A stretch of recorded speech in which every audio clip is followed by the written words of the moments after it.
我做了一个可以随时带着走的小电炉，别看它其貌不扬，但在这个冬天它可是御寒神器。把它放在我的3轮车里面，只需要10几分钟，驾驶室温度就能到30多度。在这个冬天，村里好多老人都已经带着火炉出门了，而我还在取暖，全靠手搓。于是我才想到，能不能做一个随身携带充电的火炉呢？首先准备的是一根通电就能发热的钨丝，给它夹在可调电源上面。现在来通电并调整输出电压，就可以看到钨丝在发热。那怎么样才能增加它的发热效率呢？我首先想到的就是给它折成这样一个形状。通电之后发现发热效率还是不够高，于是我又改变了方案，将钨丝一圈圈的绕在螺丝刀上面，折出来一个像弹簧一样的形状。现在来把它通电进行测试，可调电源输出在20伏左右的时候就已经烧红了，电流也就4安多一点，还不错，这个比较符合预期。那如果电热丝加上小风扇又会是怎么样呢？把它们俩组合在一起，就需要一个能够耐得住温度的小铁盒。当然这个小铁盒太深了，所以在这里只需要切下它的一半就够了，差不多这么大就可以了。然后在上面画上风扇的位置，准备在上面打孔。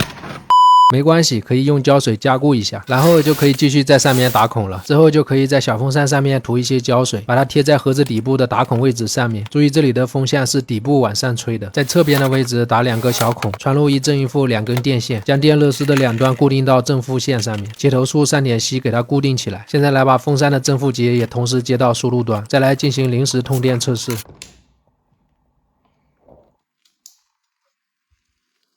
其实到了这里，核心的发热原理就已经成功了。但是别忘了，我们今天做这个火炉的目的是为了方便携带出去，所以还需要准备一个盒子用来安装电池。为了让发热的部分能够跟电池盒放在一起，我首先想到的就是用2颗小木棍，将它放在底下也不会影响进风。于是就在上面涂了一些胶水，将它固定在盒子上之后，发现并不牢固。于是我又找了2个固定架，将它放在底下当做底座，应该还不错。我这里拌了一些助攻胶，将它涂在底座上面，粘上去应该会比较牢固。当然最主要的是它可以耐一定的高温。固定好之后，把线穿到下面的盒子里面就可以了。那接下来就要组装一个电池组，我这里还是选择用18650电芯来做一个12伏的电池组。虽然把电热丝烧红需要20伏的电压，但我不需要那么高，我只需要它发热就够了，所以在这里12伏完全够用。那接下来就是把6颗电芯装到支架里面，按照3穿2并的方式进行排列。做好之后就是这个样子。然后我就准备了一些铜片和镍片，本来想着这样双层点焊上去固流能力会更强，还能减少发热，但现实却狠狠打了我一巴掌，因为我的点焊机功率不够，所以焊不上去。于是我又去掉了上层的镍片，只留一层铜片，但很可惜还是无法点焊上去，最后只能无奈选择了留下镍片，这一下就很容易可以点焊上去了。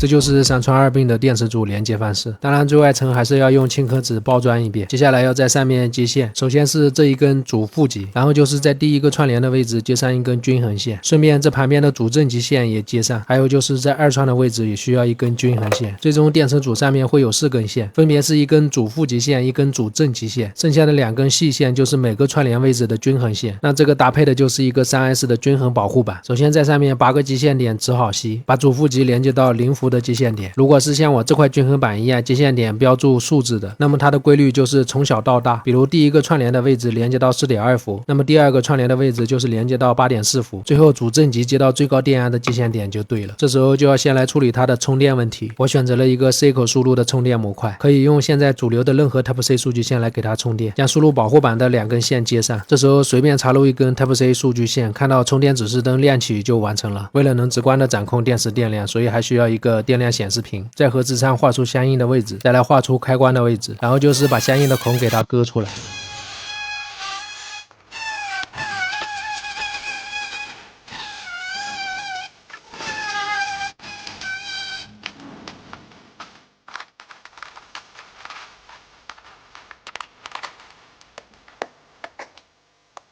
搞定了安装位置之后，还需要把它们线接上。这个显示模块还是需要给它改成 3S 的显示方式，然后把正负极线接上去。现在就可以正式安装到孔里面了。再来搞定开关部分，这种双脚的开关直接接2根线上去就好了。现在还是一样，把它正式安装进去，把电量显示模块的负极线与主输出负极线接在一起，连接到保护板输出的负极端，开关的输入正极接到保护板输出的正极，再来把风扇的负极和电热丝的负极还有主输出负极接在一起。至于正极的部分，那就是电热丝的正极、风扇的正极、电量显示的正极，还有就是把开关输出的主正极全部接在一起。然后我郁闷的发现这次的热缩管好像套的太小了，不过这也问题不大，给它再缠一点胶带就好了。相对来说，这一次 DIY 的接线是非常的简单了。最后还需要在盖子的位置打一个 Type-C 的充电孔，能够湿滑的插拔 Type-C 数据线就可以了，然后把这个充电模块涂上一些胶水，固定在打孔的位置就可以了。别忘了电池组的均衡板和正负极用轻合纸保护一下，然后就可以把电池组固定在盒子的底盖上，最后盖上小饭盒的盖子，用螺丝锁起来，然后在铁盒的盖子上面打上一些孔，再来把铁盒子盖起来，这就算是大功告成了。来，直接打开开关，到这里已经开始正常运行起来了。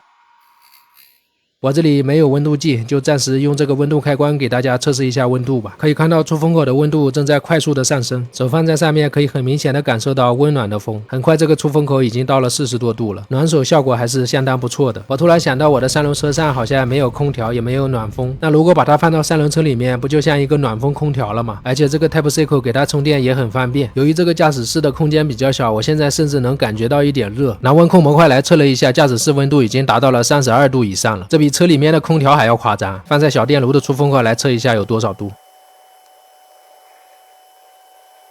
这一点都不夸张，60多度的出风口温度。这回我也可以抱着我的小电炉在村里面逛了，谁又能知道我手里面拿的是一个温暖的炉子呢？那么好的，这个小电炉大家觉得怎么样呢？喜欢别忘了帮我点赞关注呗，我会每期与大家分享最真实有趣的制作过程，欢迎在评论区留言一起讨论心得与经验。